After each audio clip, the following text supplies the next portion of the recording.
Look, they clinched the number one seed. They are the number one seed in the Eastern Conference. They are the number one spot for the first time in 20 years.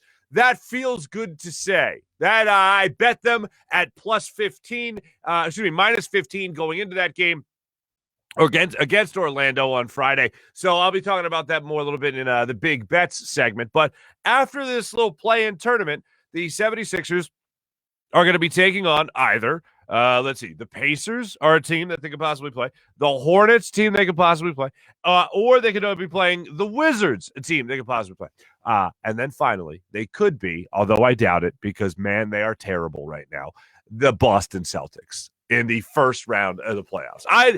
I'd love to see it, but Boston would have to survive the Wizards. I don't see them doing that for that even to have a chance at happening. But after the play-in tournament, Sixers are going to take on those four teams that I mentioned. I want them. It's weird for me. The playoffs for me, and the team themselves can't have this vibe. The playoffs for me start in the second round because I'm going to be one round behind everybody. Because I just really want to see them advance past the second round of the postseason. Something we haven't seen them do in those 20 years since Allen Iverson was playing for the Sixers. That's really when everything starts for me because it won't be real until that point. It won't be real until they have the opportunity to get past the point where they haven't been in the last 20 years. We could go through the history real quick. They lost to the Celtics in the second round with the Andre Iguodala Sixers. They obviously lost to the Boston Celtics a couple of years ago in doing that. They also lost to, most recently, they lost to the Toronto Raptors in doing that. So for me, it's all about getting past that second round of the playoffs. That's when it really begins for me because really it's Eastern Conference Finals or bust for this Sixers season. Doc Rivers was asked about from Mark Narducci of the Inquirer, was asked about how his team can ignore the hype. Like there's a lot of hype surrounding the number one seed right now. So over this week off, and that's what they're going to have while this play-in tournament happens. They're going to have a week off, basically. They're not going to be back in action until Saturday. With this week off, how are they going to attempt to ignore or control all the hype and praise that is going to be lobbed their way over the next week while this play-in tournament happens? Mark Narducci of Inquirer.com asked Doc Rivers how they're going to do that throughout the next throughout the next 7 days. Don't listen. We've done nothing, Mark. We've had a great regular season. Everyone starts 0-0 now. The West is wide open and the East is wide open, the way I look at it. And, because of last year and teams that stayed in the bubble longer and all that, this is a huge accomplishment. But this is the first one. We can't rest on this. We got to get ready. Now, we're going to play a tough opponent in the first round. I don't know who it's going to be, but they're going to be ready. They're going to be playoff tested already. Whoever it is, they would have played up to 3 games already. And so we would have had a week off. So we have to be ready out of the box.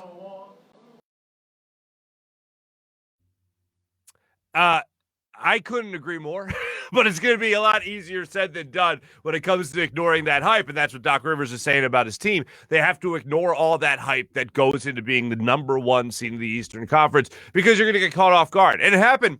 We saw it against the Brooklyn Nets a couple of years ago. Not that the Sixers were the number one seed at that point, but everyone expected the Sixers to blow by the Nets. Nets ended up giving them a run for their money, give a little bit of a scare. And Brett Brown had to do a little halftime speech, or a little post-game speech, I should say, where he tried to shake things up a little bit with this roster. And it certainly worked for the Sixers. But you got to make sure that these guys are mentally prepared because they're one of their biggest enemies going into the playoffs could be themselves. If they buy into that hype, if they take things for granted, things might slip through their fingers. I doubt that happens, and I hate to even address it, but it's just that I'm so hyped up for what could happen in the second round and what could really happen for this team and how good this Sixers team is. And I've talked at length about how enjoyable this team is, how exciting they are to watch, how really it's the most exciting team you've had since the Iverson era. I mean, forget about just the success that you can look at a record, right? And you can look at the stats and all that, and having an MVP candidate, Defensive Player of the Year candidate, maybe even a Coach of the Year candidate, all that, even an Executive of the Year candidate, and Daryl Morey, all of that you look at. it could all just slip through your fingers. Oh, excuse me. It's just something that you could be so excited about for the first time since they really did win all those awards, including the Sixth Man of the Year with Aaron McKee back 20 years ago. So I just can't wait for it to happen. Can't wait for everything to get underway. And really, it's going to feel like, man, throughout the season, I talked about how when the Sixers had more than 2 days off, it felt like a long, long layoff. It just felt like it was forever because you were so excited to watch the next game. And just imagine how we'll feel come playoff time. So Joel Embiid and the rest of the starters didn't play at all yesterday, but who did play for the Sixers yesterday was Tyrese Maxey. And Tyrese Maxey, look, it has no bearing on the playoff rotation. I believe at this point that is set.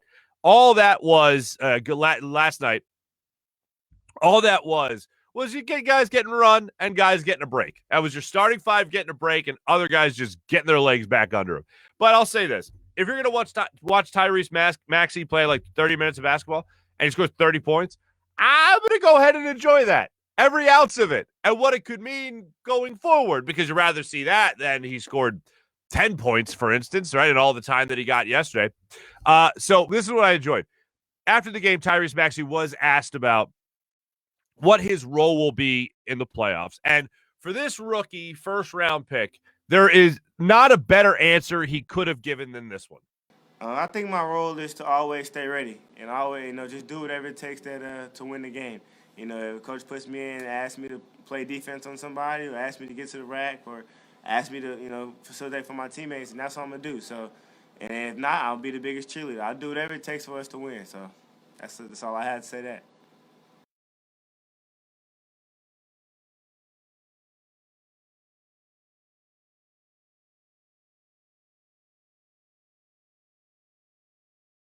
I wouldn't be surprised if Tyrese Maxey got some run in the playoffs, and not just when it's a 20-point game where the Sixers, they're out of it or they're very much in it and they just want to get some guys some playoff experience. But he can provide in those games where you don't have that offensive spark. Maybe he's a guy that comes in towards the end of a second quarter, and he gets a little bit of run, a couple of minutes, just to see if he can give you a little bit of that spark. I wouldn't be surprised. Guys that we don't expect to be in the game in a playoff game are going to get run in this postseason. It always happens. So it wouldn't shock me. It's not something I'm necessarily rooting for. I'm sure I'm rooting for the Sixers to be up 20 points in the fourth quarter. Then Tyrese Maxey plays the final 2 minutes of that game. Sure. But it wouldn't surprise me if the Sixers were lacking some fluidity to their offense at some point in this playoff run where Doc Rivers just says, all right, kid, get in there, be a spark, / get to the rim and all that. And that's one thing that I did notice about his game, and Doc Rivers was asked about it after the game, what Tyrese Maxey has done different from the start of the season till now. And it's just being more aggressive. If he's going to attack the rim, he's going to attack it with aggression. He's not going to go in there just looking to throw up a floater. He's going to go to the rim, looking to dunk, looking to get a layup, looking to get fouled, looking to go to the line, using his speed, as Doc Rivers said post-game, to create for other players as well. So on that note, just a great little game there, great end of the season game for the rookie Tyrese Maxey. So I love seeing that. Sixers, like I said, looks like they're going to be back in action on Saturday. Personally, I want to see the Celtics just so they could blow the Celtics out of the playoffs. Pacers did not end the season so great. Somehow, magically, they ended up making the playoffs. The Wizards, for me, I think would be a very entertaining matchup. Very entertaining matchup. We'll talk about that a little bit more coming up in our morning rush. And like I said, we'll ask Tom more about that in a second.